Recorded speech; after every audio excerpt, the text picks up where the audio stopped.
Attention, you're listening to The Todd Huff Show, America's home for conservative, not bitter talk and education. Be advised, the content of this program has been documented to prevent and even cure liberalism, and listening may cause you to lean to the right.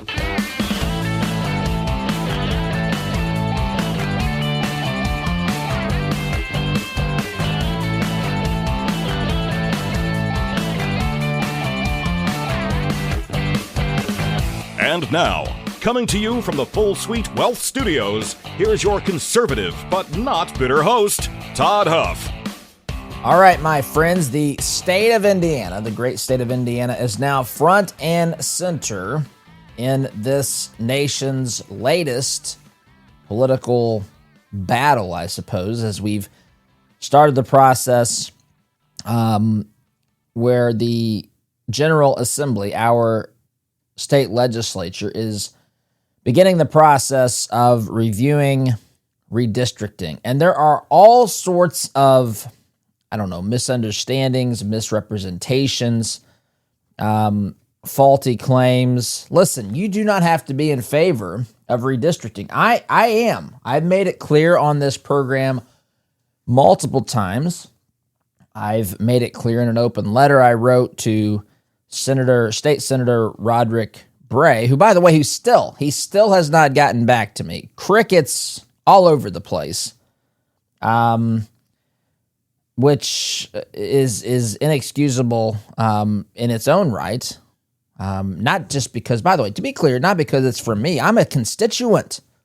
I think there's somewhere around, there's just a few thousand votes that are even cast in this district. He surely could respond to constituents, but he's not. He's not doing that. And listen, I know that this is intense. I'm getting a lot of people that are upset at me, and that's fine. Now, listen, it comes with the territory. If you're not prepared to deal with some metaphorical arrows here, you're not cut out for politics. You're not cut out to discuss these things on the program. Now, I know that this is Indiana-centric today, and we've got listeners all over the country, but again, this is of national importance because depending in part, maybe in large part, on what happens here in Indiana, and then, of course, what happens in the election next November, could determine who's in charge of the House of Representatives. That could determine, my friends, if we're going to continue to dig out of this mess that we've been led into by the lovers of big government, or whether we are going to have years, 2 years at least, Trump's final 2 years of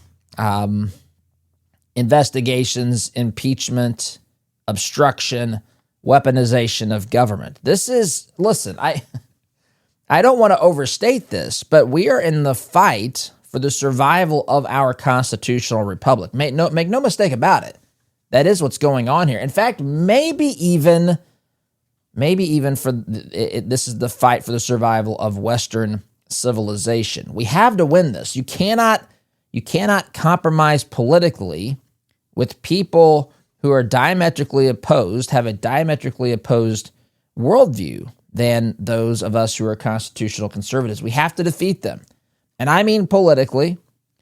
I don't mean anything beyond that, but we have to win this politically. We have to make sure that we don't lose this fight for the sake of our republic. And so I want to talk about this today. This certainly applies. This overall discussion applies because this is happening in many states, and it might be happening in others in the future as well. So that's where we're headed today. I welcome you to the program. You can always share your thoughts, opinions, feedback, all of that, Todd at toddhuffshow.com. You can share those opinions on social media as well. Facebook's probably the best place to do that right now, but we're on Instagram as well. Our YouTube and TikTok channels have been on hold for a bit as we're restructuring some things, but we'll be back there in short order as well. Anyway, what I want to do here is hit the ground running with that. But before I do, my friends, before we do that, I know many of you are dealing with discomfort. Some of you are tired of living off of prescriptions and managing those side effects. Those side effects can be nasty, by the way, and you're not alone. A lot of folks are looking for something natural they can trust. That's why I think you should check out Christopher's Organic Botanicals. It's a family-run natural kratom company that's rooted in truth, transparency, and tradition. They partner directly with farmers in Indonesia. They lab test everything before it ever reaches your hands. There's no hype, no synthetics, no funny business, just the real thing done right. The horror stories, which you've undoubtedly heard some horror stories about kratom, those come from shady sellers, people looking to make a quick buck and who are not afraid to throw synthetic garbage out there, even stuff that isn't real kratom. And so there's a lot of information and misinformation, and you should do your research. Look into this, and if you decide that kratom is right for you, you can even research, by the way, at christophersorganicbotanicals.com. But if you decide it's a good fit for you and you would like to give it a try, you can start with their Kratom Starter Pack. Use coupon code TODDHUFF. You'll save 10% off your first order. Again, christophersorganicbotanicals.com. That's christophersorganicbotanicals.com. Truth, tradition, and transparency. All right, so we're in the process of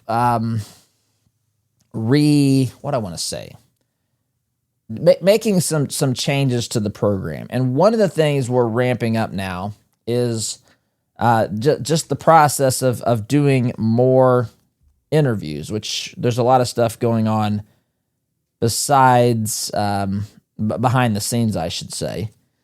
So, but in doing that, there's a couple different types of people we would have on. Of course, people that can add to the conversation who, may be well-known, like we've had Eric Trump and Mark Levin on here, to people who are representatives. We've had some representatives, of course, on here as well, elected officials, other people who talk about the issues, but also, and sometimes people that I just find interesting. We've had people on here that I just wanted to talk with before and get, have a conversation, hear their stories, that kind of thing. But then there's another group which includes people, just average everyday people. And we don't have a live call-in number, but what we do have, we have the ability for people to, and we're putting this information together, the ability for people to actually come on the program. We'd schedule a time and talk about what they want to talk about with me, so we could get other opinions. And I've asked people, especially those who don't share my opinions on redistricting, which, by the way, I say that they're completely entitled to those opinions. A lot of the things that we talk about on this program, it's not even political anymore. We're talking about good versus evil in many things. Redistricting is not that. Redistricting might be a step towards being able to win the fight over good, between good and evil. But you can be against redistricting and not be evil. Hear me say that, by the way. Hear me say that. There are certain issues. There's other issues, by the way, that I think that about as well. But when it comes to redistricting, that is a political exercise, a political opinion. You can be a conservative and disagree with my assessment. You can certainly do that, and you're not immoral or evil or anything like that. There are issues that, if you're on the wrong side of them, you are, I think, sometimes openly practicing and enabling, sometimes just pushing evil. But that's not the case here. But it is important still. But I can't get people who will come on here and talk about and share their opinion. And I don't know if it's because they're just afraid of being put on the spot. I don't know if they think I'm going to be inappropriate or rude. I'm not going to do that. I mean, you've listened. We haven't done a ton of interviews, but that's not the style of this program. That's not what we're going to do. I'm going to let people talk. I'm going to let people share their opinions. I'm going to let people make their case. I will push back and ask questions. I may disagree completely, but I at least want to hear the opinion. So I can't get that just yet. The invitation remains open. if you or anyone else you know, especially people who disagree with me, until I get that form up, you can email Todd@toddhuffshow.com and say, hey, I want to talk about redistricting. I have a different opinion than you, and I will hear you out, and we might have a conversation on here. It doesn't have to be an hour. It needs to be a little bit. It needs to be more than 30 seconds, but you get the idea. You can reach out about that. But I did have people who posted things or shared things with me online, and I have one thing here that's put together by Mad Voters. Mad Voters is a group. I don't know if it's just in Indiana. I don't know. I haven't dug into their website, but I have looked at this particular kind of information sheet that they have. It says this statement on proposed redistricting. It's dated yesterday, December 1st. Mad Voters is who put this together. They've got the map, which, by the way, I put the map out yesterday, both online, well, on our Facebook page and in our newsletter, which, by the way, you can get that for free, toddhuffshow.com. Just subscribe to the Inner Circle newsletter, and you can get this information. You'll get some behind-the-scenes stuff, some additional analysis. You'll get some other information in the newsletter. And this went out yesterday. But what I'm sharing here, this particular fact sheet, opinion sheet anyway, I just got last night, and I want to share what some of the objections are. I'm going to go through this whole sheet and talk about some of their objections. I'm going to talk about other objections that are out there as well, including people who are claiming that it is against the Indiana state constitution, which we'll get to. But here's what this fact sheet or opinion sheet statement, I guess, from Mad Voters says. It says 4 years ago, Indiana lawmakers insisted they had crafted a perfect congressional voting map that would serve Hoosiers well for the next 10 years. Now, listen, I don't know about that. Maybe someone said that. Maybe that was in the statement. Maybe it sounds like something Trump would have said, although I don't think Trump would have said that. So I don't know. I can't attest to the validity of this. But basically what they're saying is, why are you wanting to change a map that you said was perfect 4 years ago, that it would serve Hoosiers well for the next 10 years, and you only allowed it to be in place, or you're only allowing it to be in place for 4 years? Now, pause for a minute. This is not remotely central to the argument. Even if someone said this, there's a tremendous amount of pressure because of developments, because of realities that exist. And let me just go through those really quickly. Number one, the Republicans have a very narrow margin in the House of Representatives. That's a fact. Just a couple of seats. If a couple of seats flip, Democrats have control. That means immediately that investigations into Trump will commence, that there will be probably impeachment votes and so forth. The weaponization of our government, true obstruction. Listen, I have no qualms with legitimate investigations taking place, but I do have a problem using the people's house for political nonsense and political grandstanding to interfere with the elected, the agenda of the person who was elected to be president of the United States. Maybe his agenda doesn't get passed through Congress, but that's one thing. It's another thing to use your powers to engage in political grandstanding and political theater. That is 100% what has happened. And it's not just that. It's not just that there's a little gamesmanship going on. It's that they've proven, beyond a reasonable doubt, they on the left, the Democrat Party, they are capable of weaponizing the government. This has happened without doubt against Donald Trump primarily, but it's been used in other senses as well.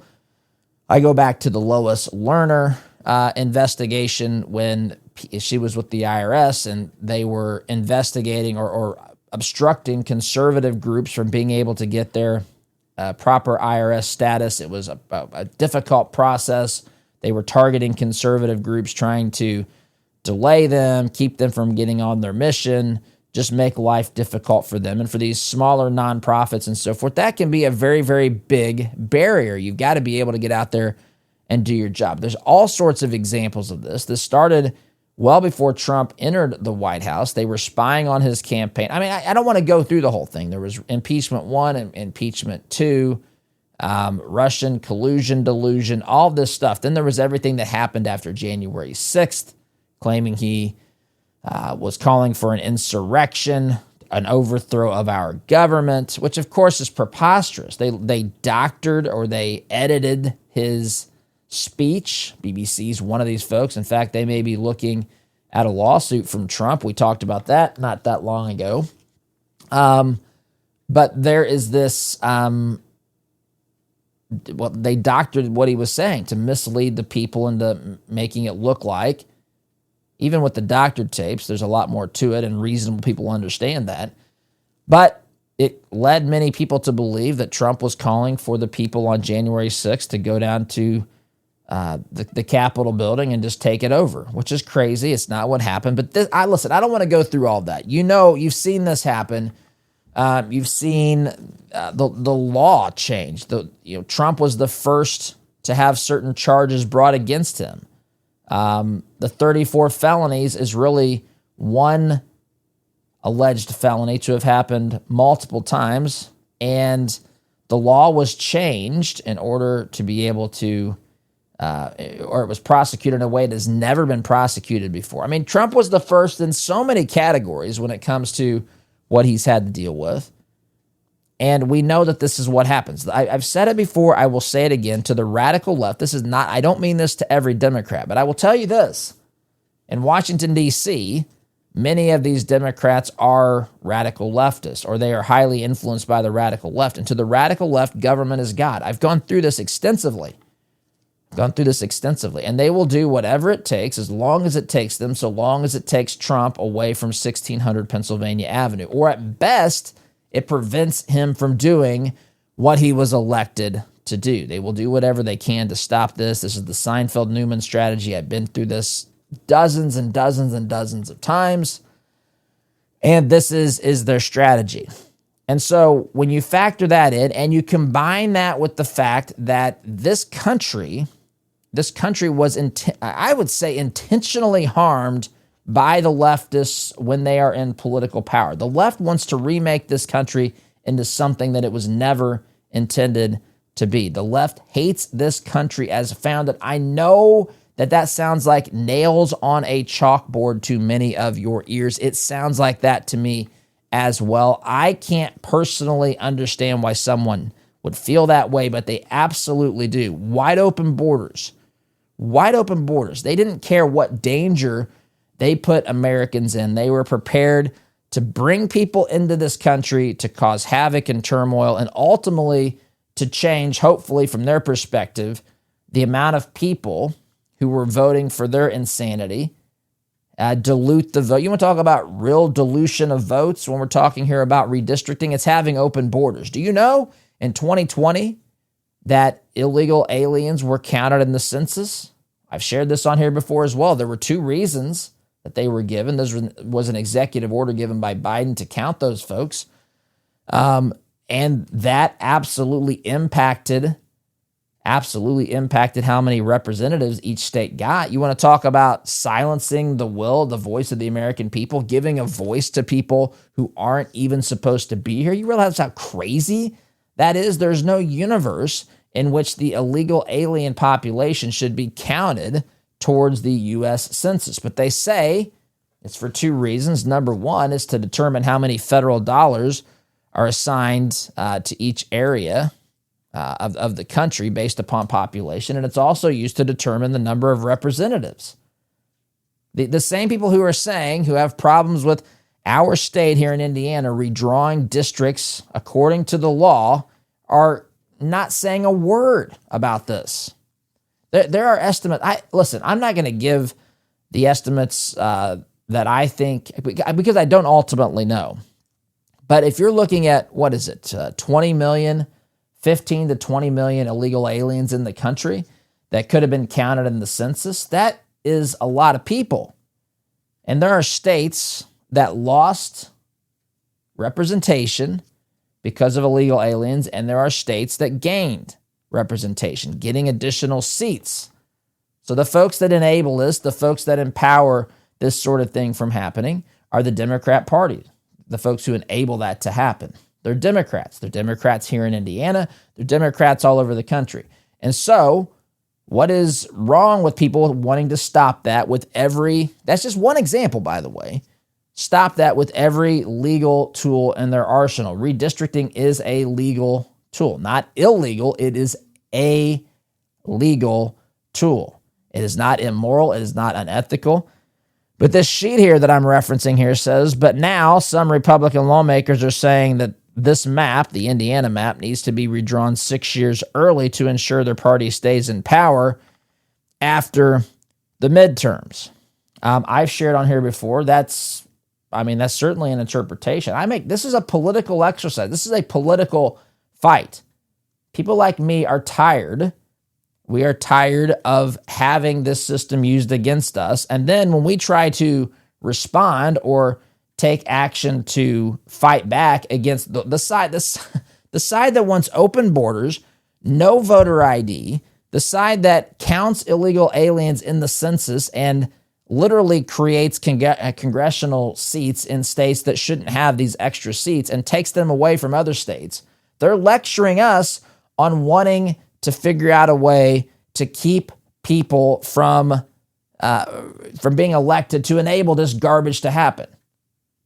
That's what's at stake here. You cannot listen.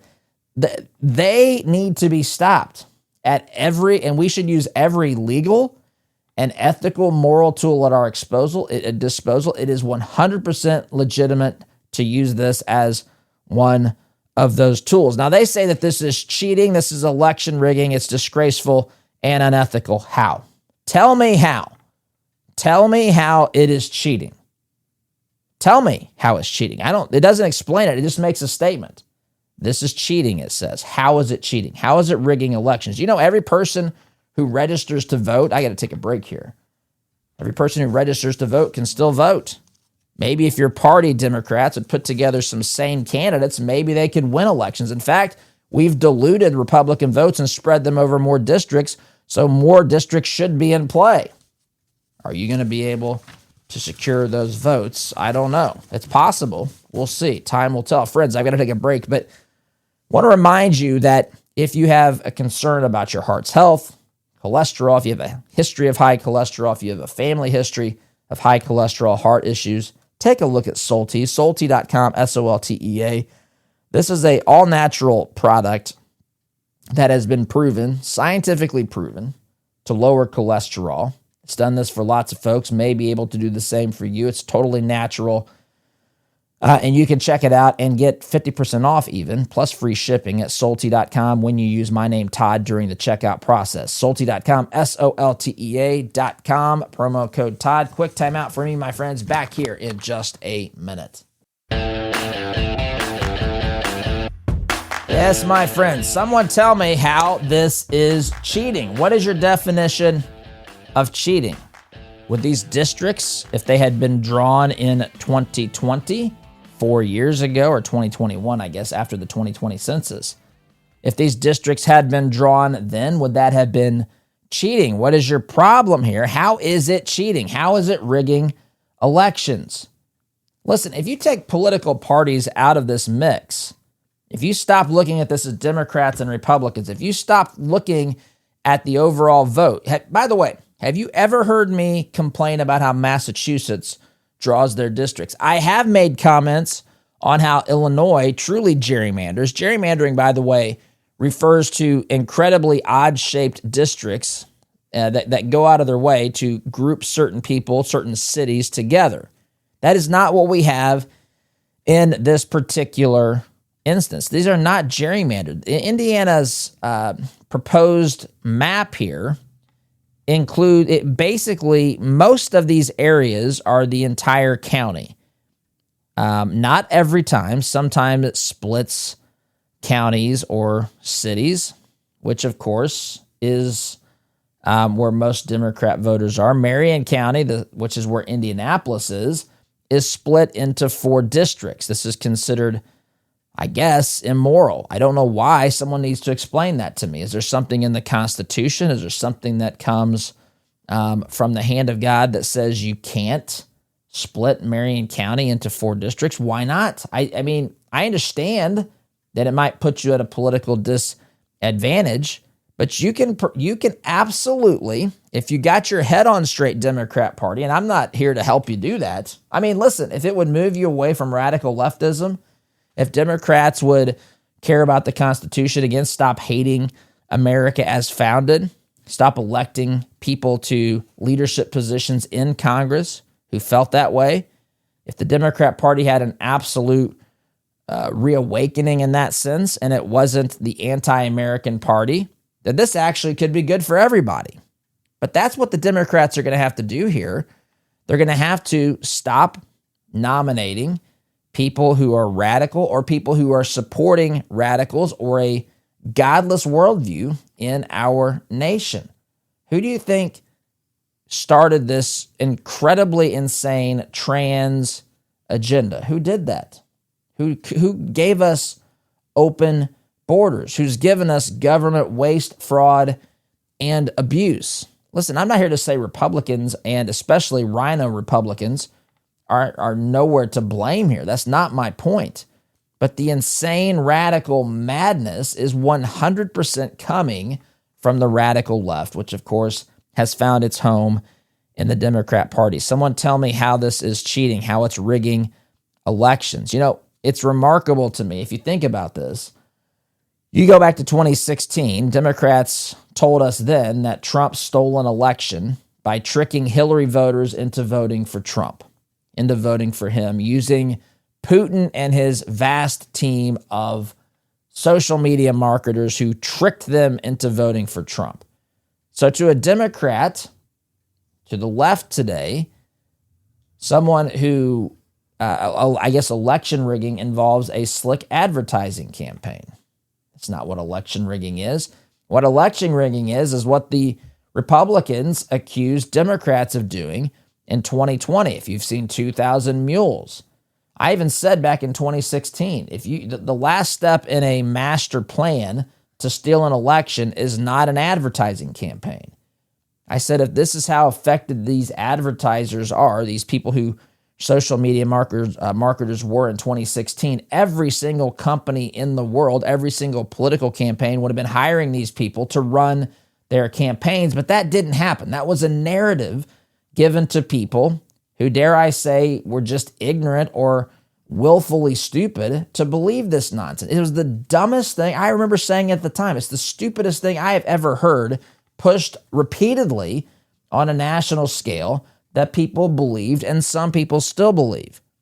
Election rigging involves tampering with votes. That's what that involves. Election rigging involves trying to get people, things like this, trying to get people who shouldn't be able to cast ballots into the polling place, getting a ballot into their hand. That's what election rigging looks like. Election rigging would look more like trying to get access to the tallies and trying to interfere with what the final outputs of the votes were. That's what rigging looks like. This is drawing boundaries where people within these boundary lines can cast their ballot for a particular race, candidates who are in a particular race, and then the representative would represent those people in that district, whatever shape it is. Look, if it's a contiguous shape, if it's not a strangely drawn shape, and there's nothing dramatic here, the only thing you could say potentially is new District 9, which is where I would find myself,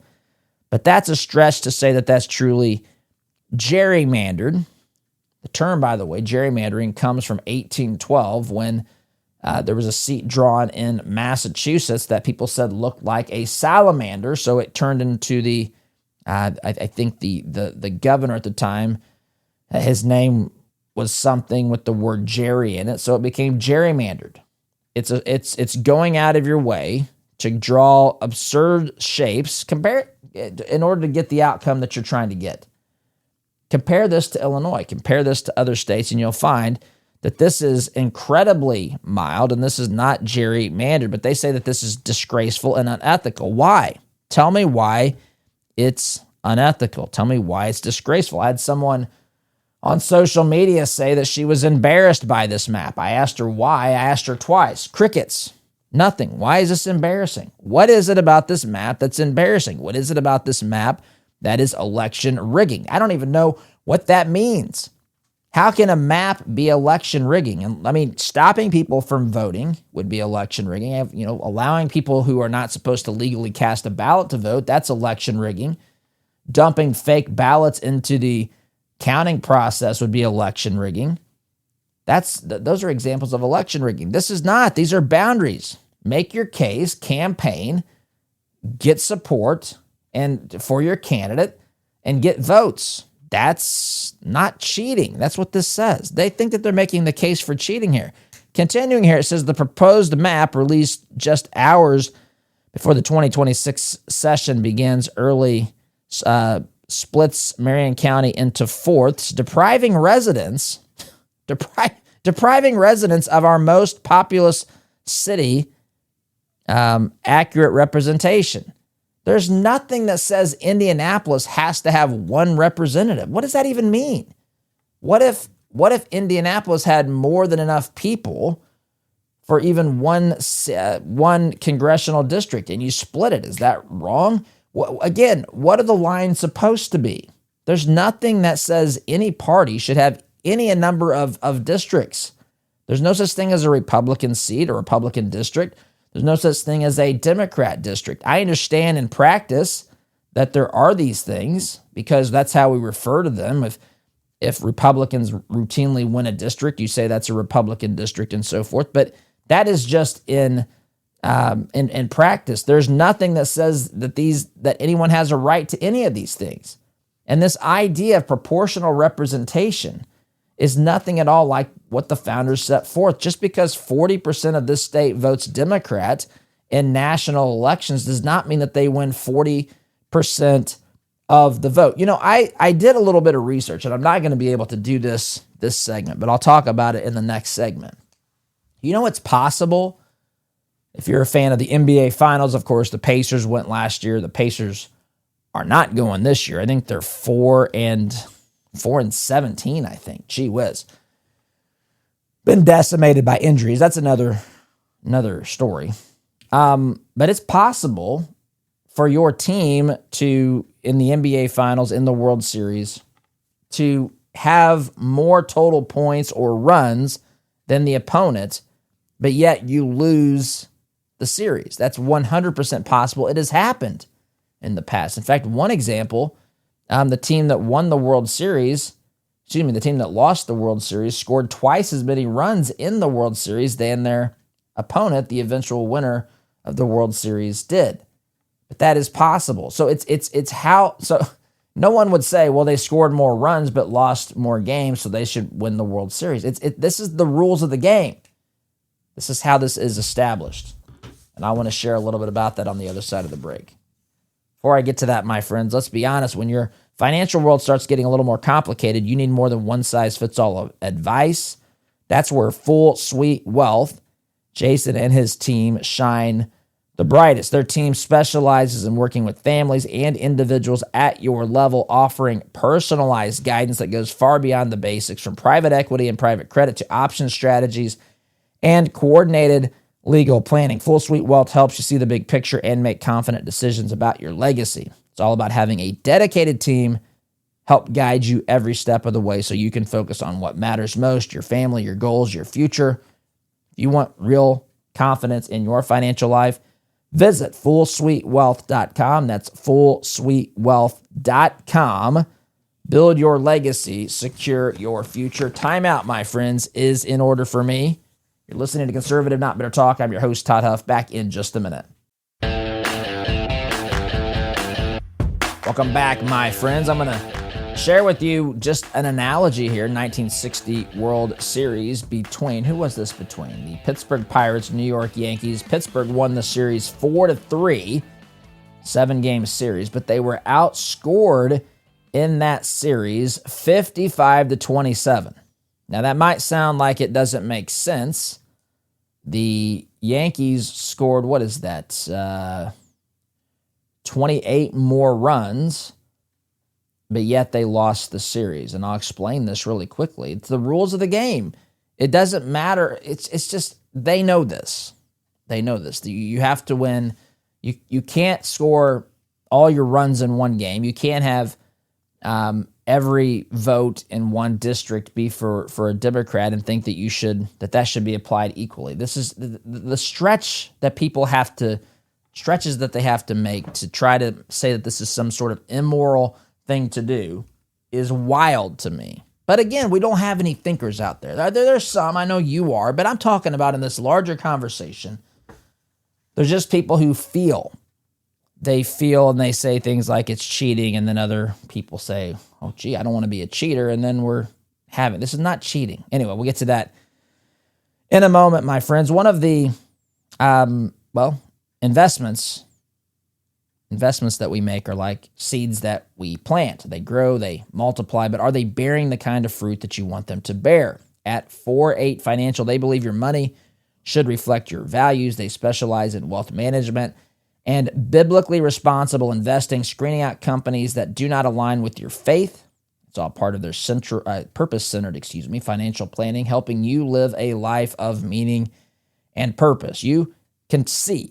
They have the tools to help you see if and to what degree your current investments align with your values. I know some of you are thinking, oh man, I don't want to get into this. I don't want to have to change the way my investments are allocated. I get it. It can be a hassle, but my friends, do you really want your money to be funding the opposition, the political adversary, or even worse, something that you find truly morally repulsive, like abortion?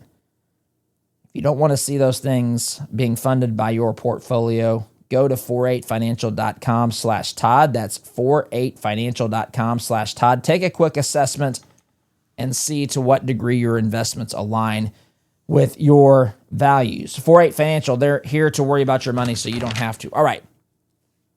I said really quickly, 1960 World Series, Yankees, Pirates. The Pirates won 4-3, 4-3, but they were outscored 55-27. They were basically doubled up. They had twice as many runs scored against them than they scored, but they somehow won. And the reason they won is because the Yankees won 3 blowout games. One was 16-3, one was 10-0, one was 12-0.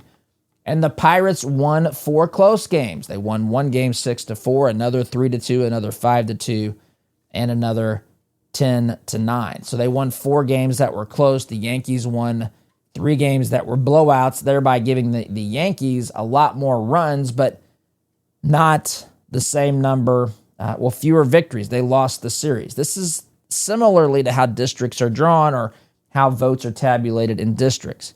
It doesn't matter how the whole state votes. What matters is how a particular district votes. And if every district got 40% of the votes, they would have 0 of the representatives. I hate this talk of proportional representation. There we go. I don't like this. It's not unfair to be against that. You have to have an actual candidate in an actual district get enough votes to actually win. That's what you need. But they say that it's cheating. They say that by cutting towns, college towns like West Lafayette and Muncie in half, it's doing something immoral by splitting Gen Z's votes. They've referenced this being racial at components, in components, because it says the regions, which, look, in Indiana, I didn't know this until I went to college. I went to Butler, and I remember we were introducing ourselves, the freshmen, or maybe it was the full team, and they would say your name and where you're from, what position you play, something like that. And there were a bunch of guys that were saying, I'm so-and-so from the region. I had no idea. I'm from central Indiana. I had no idea. Small flyover country here, small town USA. I had no idea what the region was, but it referenced a part of northwest Indiana that's kind of the Chicago suburbs, and then extending even a little bit further than that. They referred to it as the region. I didn't know this, but this says here that apparently, I guess the region is entitled its own representative, one representative, because it says on this sheet put together by Mad Voters that by splitting that area up, you're targeting black voters who make up a significant portion of that district, which is the region. There's not a district called the region. There are congressional districts that have numbers 1, 2, 3, 4, 5, 6, 7, 8, 9. That's what they are in Indiana. This is preposterous. This is sophistry. I'm looking for a reason. Look, I understand if you say, look, we don't want to change this midstream. We don't want this to be politically motivated. Okay, let's say that that's your position. But you can have that. But these other things are crazy, if you ask me. Crazy. They don't like that Indianapolis has been split. Again, why is Indianapolis entitled not to be split? If you look at the problems we have in Indiana, and you look at the people who are running the city of Indianapolis, I'll tell you what, the people in Indianapolis have created havoc for the people who live outside Indianapolis who would like to go see the city at some point. They're more the problem, those elected officials in Indianapolis, than the solution. Anyway, I gotta go, my friends. Out of time here. SDG.